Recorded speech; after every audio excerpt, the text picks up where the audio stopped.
আসসালামু আলাইকুম। আমি বাসার থেকে যখন রওনা দিলাম বসুন্ধরা আমার মেয়ের ফ্ল্যাটে আসার জন্য, ঠিক তখনই একটা পার্সেল আসলো। ঠিক পার্সেলটা আমি রিসিভ করে বসুন্ধরায় চলে আসি।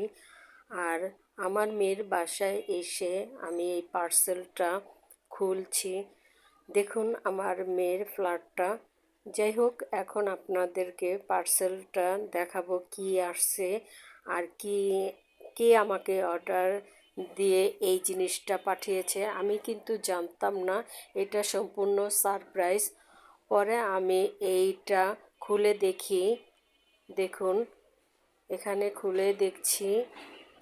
আর রিসিভ করার সময় কিন্তু আমি এটা খুলেছিলাম, না খুললে কিভাবে বুঝবো কি কি পাঠিয়েছে। যাই হোক, এখানে একটা ডায়মন্ডের নাকফুল পাঠিয়েছে।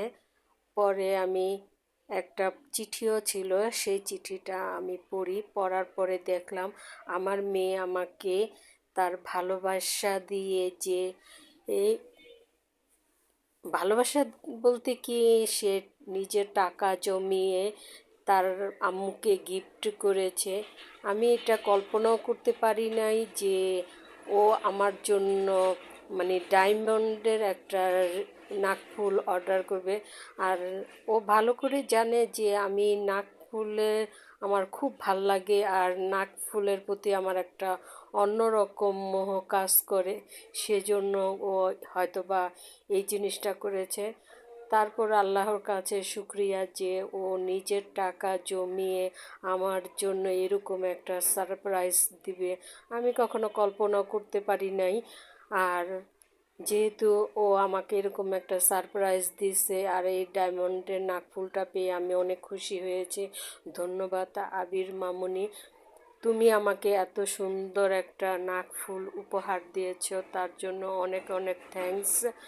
আর আমি এই বসুন্ধরার ফ্ল্যাটে যখন আসি ঠিক তখনই আমি এই সারপ্রাইজটা পেয়েছি, তাই সাথে করে নিয়ে আসতে হলো। আর তোমার ফ্ল্যাটেই আমি এই সারপ্রাইজটা খুললে ভিডিও করলাম।